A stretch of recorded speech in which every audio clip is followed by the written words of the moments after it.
Hi everybody, Jennifer Blevins-Smith with Integral Clinic Solutions, and you're watching my YouTube channel, Navigating the Business of Medicine.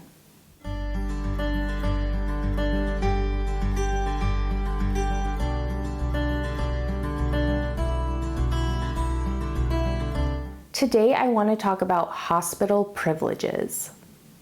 I've received a few questions about hospital privileges in response to my credentialing videos, and I realized that I haven't really talked about hospital privileges at all, except for when I was doing the screen share video reviewing the Oregon Generalized Practitioner credentialing application.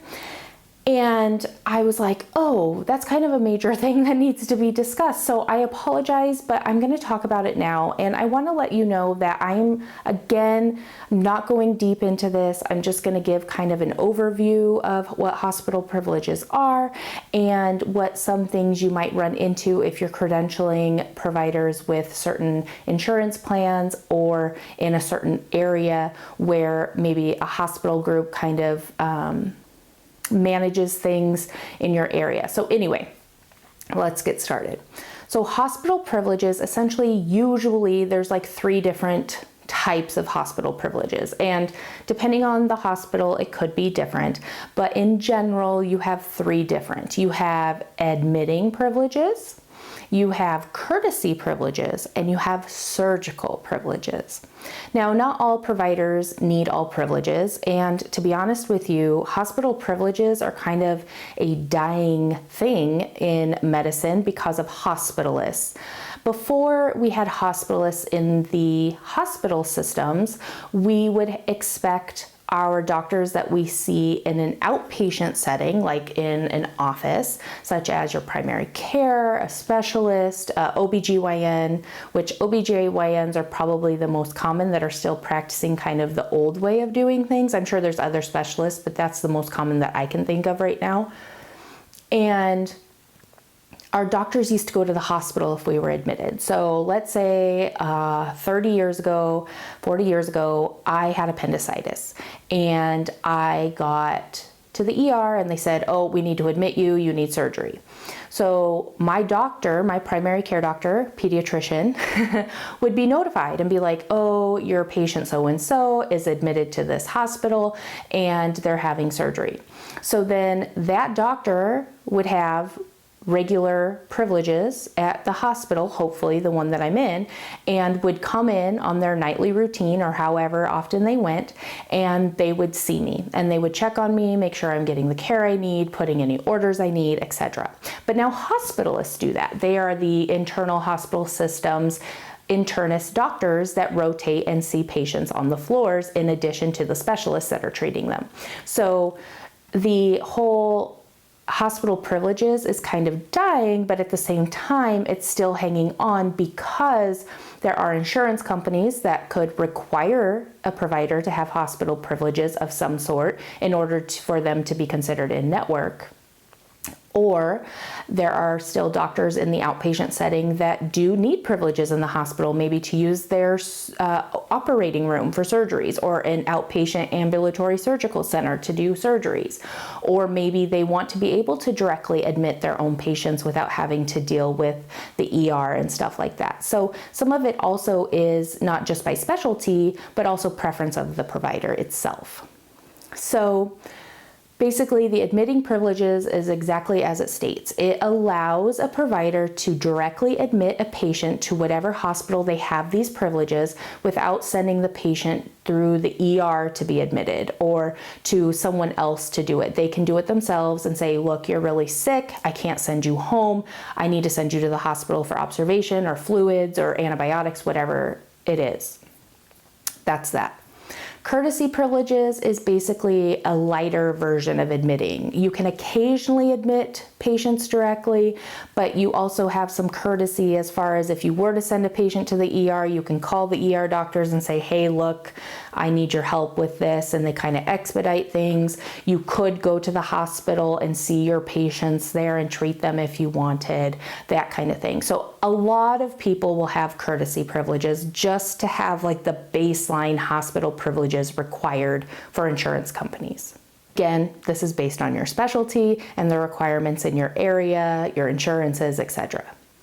The last one is exactly as it sounds, the surgical privileges, so that you can use their operating room for surgery. You can use their ambulatory surgical center, outpatient centers for surgeries if you don't have another one at your disposal, or you want to open your network and ability to see patients in more of those settings so that they're not, being billed out of network or whatever it might be.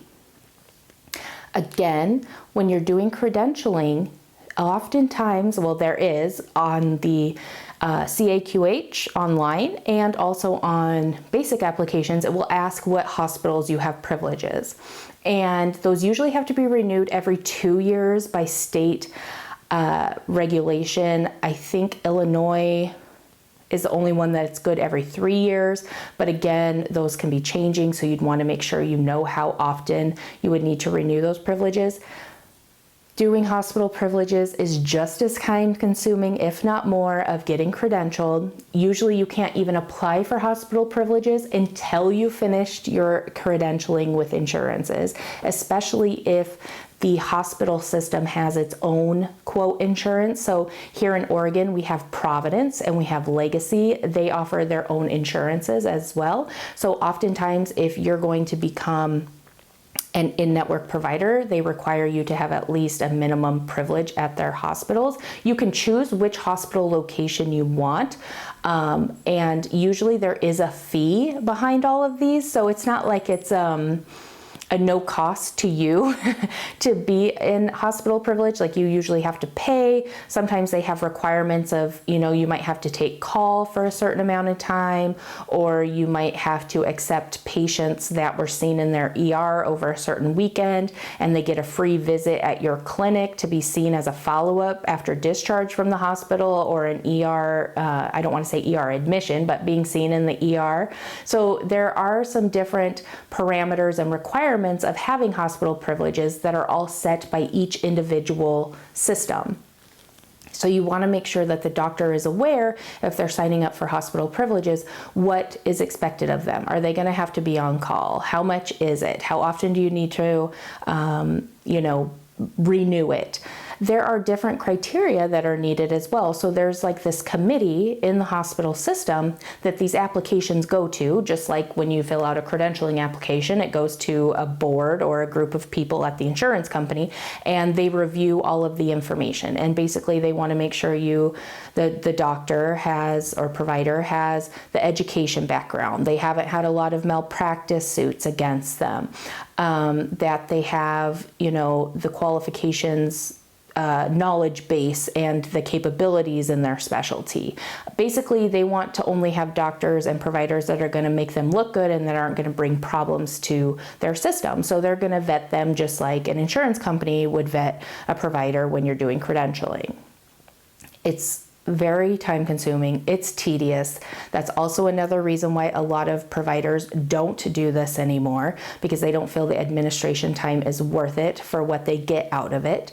And that also can be a deal breaker for providers if they want to become contracted with a specific insurance and the insurance company says, well, you have to have hospital privileges with at least one hospital or a certain hospital. Sometimes doctors will be like, nope, I'm not doing it, so we aren't going to take that insurance. So, it's definitely a personal preference depending on the specialty, and it's something that needs to be thought about and researched and discussed and, decisions made. But hospital privileges are big. Some are bigger than others depending on your specialty, depending on your goals for your patients. But those are the 3 basic hospital privileges that are out there. Again, if you're looking into this, look it in your system, talk to somebody at the entity, the hospital entity where you're considering, and ask those questions, find out, and that will hopefully help you make your decision as well. If you have any questions or comments, experience with doing this for providers, or if you're a provider who has either decided not to join any kind of hospital privileges or you are, then I would totally appreciate you leaving that in the comments below, because I think that will help your colleagues in the future. Obviously, if you've worked in a large entity before, it probably was a requirement or someone did it for you or they paid for you to have privileges, whatever. So you might not even be aware of this whole situation and process, but if you're opening your own private practice, it's definitely a huge thing that you need to think about and consider. Smash the thumbs up button if today's video was helpful. Subscribe to my channel if you haven't already. Thank you so much for watching, you guys. I appreciate the support very much. Take care of yourselves. Bye-bye.